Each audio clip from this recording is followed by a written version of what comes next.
everyone, welcome. I'm Izzy at Minerva.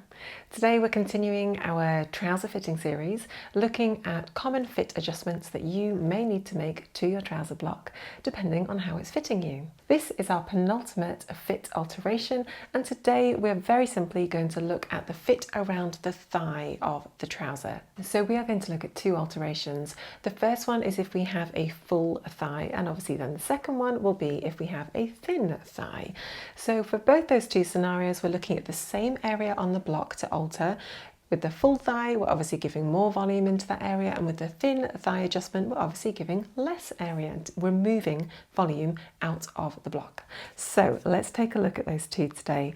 Before we start though, I should mention what I'm wearing today. This is a butterick pattern. It's a 5030, very simple wrap dress, and I've chosen to make it in our Minerva exclusive palm canopy viscose chalet fabric. We'll tag both the pattern and the fabric for you to see below the video so that you can purchase either of those items if you'd like to. Okay, so if you need a full thigh adjustment, you're going to see some tension lines, some drag lines radiating from the thigh area up towards the crotch, as you can see in the image next to me. Very simply, what we need to do is we need to work on the back trouser leg and just extend the inner seam, giving it more volume in that area. So in front of me here, I've got my own personal trouser block. This one has already been altered to fit me, so it will look different to the block that you've got on your screen. And obviously everybody's shape is different, so we'll be expecting that anyway. Now we need to ascertain how much volume we want to add into our block at this point around the full thigh. However, it's really tricky to know how much to add, isn't it? Because it's adding rather than subtracting fabric from the toile. So what we're going to do is just incremental changes. We're going to be working at 1 centimetre increase bit by bit. It may take a bit of time, but it is truly worth the effort and the time, because then you're going to end up with a beautiful trouser block that's going to fit you gorgeously. So for the sake of the video, I'm just going to assume a 2 centimetre increase so that you can clearly see the impact that we have there. So start off by just marking a 2 centimetre offset from the point of the inner seam here. Working with a nice soft curve, what we want to do is draw in a new inner seam at this point here.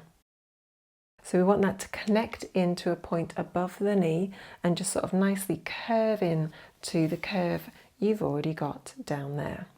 The next thing we want to do is very simply extend the amount of volume we've got going on underneath the crotch at this point. So literally just extend it out to meet your inner side seam at that point. Now, fundamentally, that's all you need to do, because all we're trying to do is to add in volume across the thigh at this point, and we've done that. We've added it under the curve of the bum, and we've also added it around the curve of the back leg. This should make a really significant impact. So try that at home if you need a full thigh adjustment.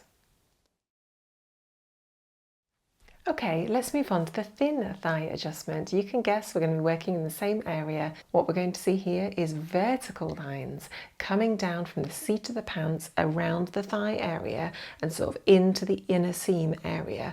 Now what this means is that we've got too much volume in that area, so let's take it out. Now we are focusing just on the back trouser pattern block, so let's take a look at what we need to do. As we said for the other one, just work with incremental changes, and again 1 centimetre at a time is really sufficient.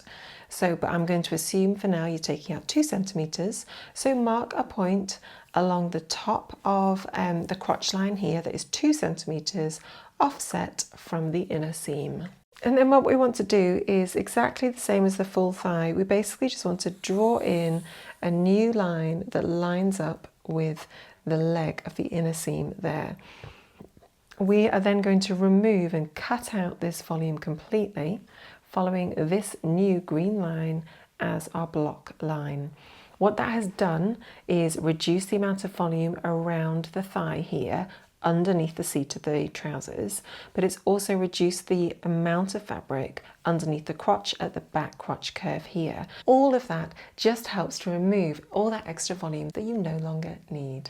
Now we have taken the volume that we needed to remove from the back leg, but if you have quite a significant thin thigh adjustment that you need to make, you may also want to make that change to the front leg as well. So let's take a quick look at that before we finish this alteration. So we've done our trouser back leg here, but we do have our front trouser leg here. Now we want to make the same change that we've done there on the front, but we may not need as significant an alteration at this point. Now obviously the amount that you want to remove at this point is really dependent on your own bespoke block and what you need. You may want to be removing more on your back than your front, or you may want to be removing the same amount. Pin it out first when it's on you and give that a go and just kind of see what feels comfortable and what's looking good when you pin out the volume. Let's assume that on the front you're also going to be removing 2 centimeters. So like we did with the back, let's remove 2 centimeters from the front, working along that crotch line there. And then exactly the same as we did for the back, we're just going to find a nice soft curve that brings us back down to our inner thigh. Nothing too exaggerated, but just nice and simple. And then you can see that we have removed a lot of volume with this change on that centre front and centre back crotch curved line, and on our inner seams we've also removed volume just along the inner thigh here. So we've taken volume out of the block and it's then going to fit significantly better and just hang really nicely straight down from our hips down to the floor. So I hope that those 2 little alterations have been really helpful for you, really insightful, and as you make those changes to your block you are able to refine the fit beautifully. We've got one more fit video for you next week, and then we're going to move on to look at how to use our beautifully fitting trouser block to make some stunning different types and shapes of trousers. So thank you for joining me today. I've been Izzy at Minerva. Please do leave your comments below the video and do subscribe to our Minerva YouTube channel where we have a lot of incredible content to share with you all. So thanks for joining me. I'll see you next time.